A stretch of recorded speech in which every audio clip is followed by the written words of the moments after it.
May adlaw no sab kanato mga kaprobinsya, espesyalist tong mga lakatan farmers. So buo pa ba tong pagsalig sa tong labawng makagagahom? Natakaron sa tong area 3, magprapping ta, magbanting ta. Tungod ining street sa hangin na pud lagi. Bation kita kakulba labi na tong mga hapit na magulang. So panahon sa kalamidad wag kitay mabuhat ana kung piroson gyud ta. So shout out sa tanang mga lakatan farmers. So makita nato sa ubang mga vlog, especially dito sa Magpit ug Kidapawan, makilala na nadyo mga area nga natumbahan gid sila mga kaprobinsya. Murag didto ang kusog-kusog maayo na lang diri kay dili kayo kusog. So makita nato diha oh. Kauban na tong hagdanan ana. So kini nga pamaagi, although dili 100% ni nga safe ang atoang saging.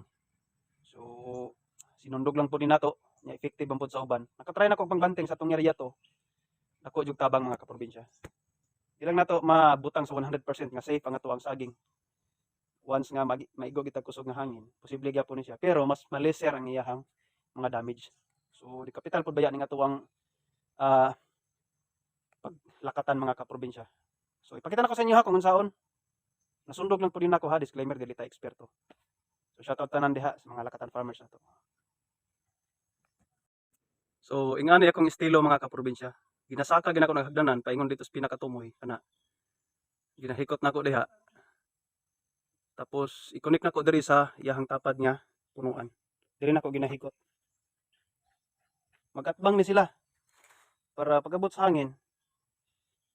Although dili man gyud ni 100% nga effective. Pero sa akong observation sa akong area to, dako kay tabang. Tungod kay naigo patag hangin dito, kaloy-an na may natumba pero mas laser.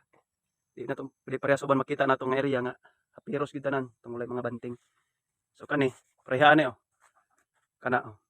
Ginapili lang pud na nako katong mga harag or handag unsa pay terminolohiya nyo diha. Nang medyo bawog ba. Labi na ni oh. 2 weeks na lang ni harbisono na. Gitanggalan na nato nagpulibag kagahapon. Kana ug matumba na. Di ka sayangan ana, di ka makapangkalot sa imong ulo nga walay kuto. Magmahay juga kundi nimo ni i-prevent daan napadiri tapad oh. Handag na sila tungod sa kadagko. Di man ta manghambog kay makita man pud nato sa ang mga binulig no. Di lang ginato ikapareha sa ubang mga lakatan farmers nga super jud kay kadagko. Pero kini di na ko magmahay ni kadagko. So kini nga tuang prapingan karon. Kaning mga bagong himuso, kining magagmay nga bulig kana. So dili pa na siya bugat kaayo. So dili pa nato na bantingan. Piliyon lang ginato tong mga medyo bugat-bugat na gyud. Ani aksyon nagbarag pareha ni oh. Aksyon nagbarag ba. Karon kay na og tandayay. Tandayay Ram 68 years. Pareha ni oh. Ana at mo na itong prapingan. So katulang akong ma-share sa inyo ha mga kaprobinsya ug unta katabang ni gamay labi na tong mga baguhan nato. So daghan pay mga nag-upload mga YouTube vloggers, lakatan farmers.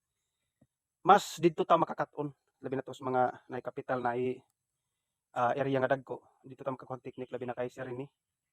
Technician man gud po ni siya. Kaalam plus kapital, goods kayo ang resulta. So kita sunog-sundog lang sad ta. Ngita lang putag mga laing mga vloggers na mag-upload, mga uploader. So dito ta nakakaton. So once again, daghang salamat sa pagtanos pang video and more power karatang tanan. And may the Lord God bless us all. All right.